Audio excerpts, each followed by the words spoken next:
Já parou para pensar por que algumas pessoas parecem deslanchar em tudo que fazem, enquanto outras vivem numa luta constante? Pois é, a programação neurolinguística, ou PNL, como a gente costuma chamar, sugere que a resposta está no jeito como a gente programa a nossa mente. Hoje a gente vai desvendar como essa ferramenta funciona e o que ela pode de fato fazer por nós. A PNL muitas vezes soa como algo meio misterioso, quase mágico, né? O material que a gente usou como base a descreve como uma caixa mágica de ferramentas. E essa analogia é perfeita. Ela nos mostra que todo mundo tem o poder de criar mudanças enormes. A gente só precisa aprender a abrir essa caixa e usar as ferramentas que já estão lá dentro.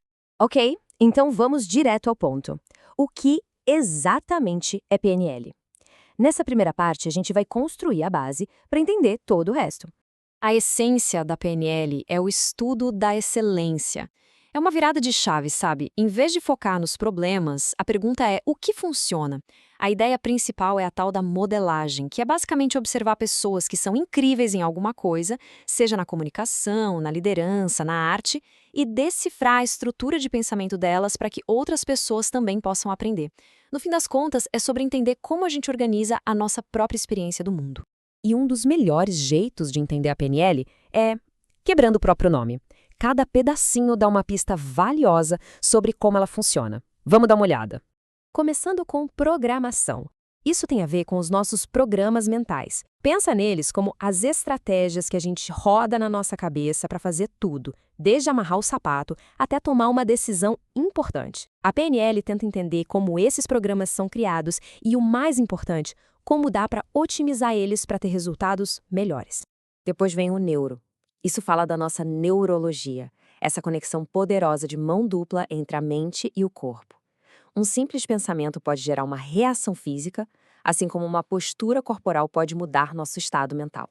A PNL ensina a gente a gerenciar essa conexão de forma consciente. E por último, linguística. A linguagem é como a gente dá sentido para o mundo. E isso vai muito além das palavras que a gente fala, viu? Inclui o nosso diálogo interno, nossa comunicação não verbal. As palavras que usamos não só descrevem a nossa realidade, elas literalmente criam a nossa realidade. O mais interessante é que a PNL não tem uma definição única, cravada na pedra. Os próprios criadores a enxergam de jeitos diferentes. Para alguns, é o estudo da experiência subjetiva. Para outros, é uma atitude que gera técnicas. Uma das minhas definições favoritas é a de Robert Dilts. PNL é o que quer que funcione. Isso mostra bem o lado prático e adaptável da coisa. Agora que a definição está mais clara, vamos para a estrutura que sustenta tudo isso. A PNL se apoia em alguns princípios fundamentais, que são conhecidos como os pilares da PNL. E aqui estão eles, os pilares que sustentam a prática. Tudo começa com o nosso próprio estado emocional. Depois vêm as pressuposições, que são as crenças que guiam as ações. Em seguida, o rapport, que é a qualidade da conexão com os outros. O processo continua com clareza sobre o resultado desejado, atenção ao feedback que o mundo dá e, por fim, a flexibilidade para ajustar o caminho até chegar lá.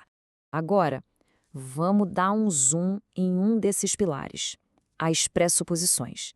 Elas são como um novo sistema operacional, sabe? Um novo mapa mental para navegar pela vida e pelas nossas interações. Essa é, talvez, a ideia mais poderosa da PNL. O mapa não é o território. O que isso quer dizer na prática?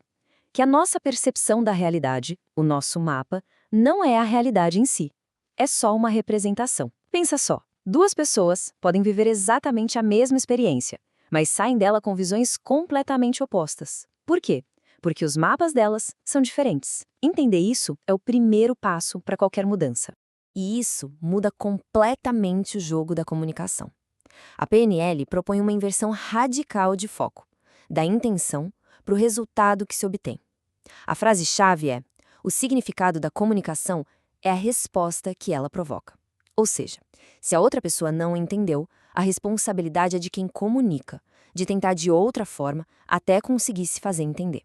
E essas crenças fundamentais formam a base de uma mentalidade de PNL.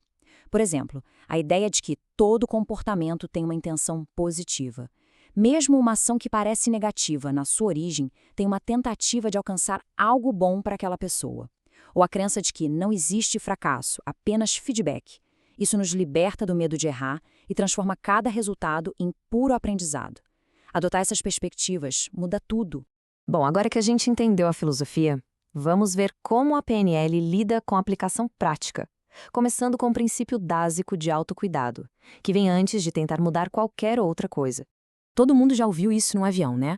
Coloque a sua própria máscara de oxigênio antes de ajudar os outros. Essa analogia é perfeita para a PNL e, sinceramente, para a vida. O princípio é claro, não dá para ajudar ninguém de forma eficaz se a gente não estiver bem. Se cuidar não é egoísmo, é um pré-requisito para ser um recurso para os outros. E isso nos leva a um conceito super importante chamado ecologia. Pensa nisso como uma verificação de consequências não intencionais. Antes de fazer uma grande mudança na vida, a PNL sugere uma pausa para avaliar o impacto que essa mudança vai ter em todo o nosso ecossistema, nos relacionamentos, na saúde, na carreira, em tudo. E aqui tem um guia prático para essa verificação. Fazer perguntas como o que eu vou ganhar, mas também o que eu vou perder se fizer essa mudança é fundamental.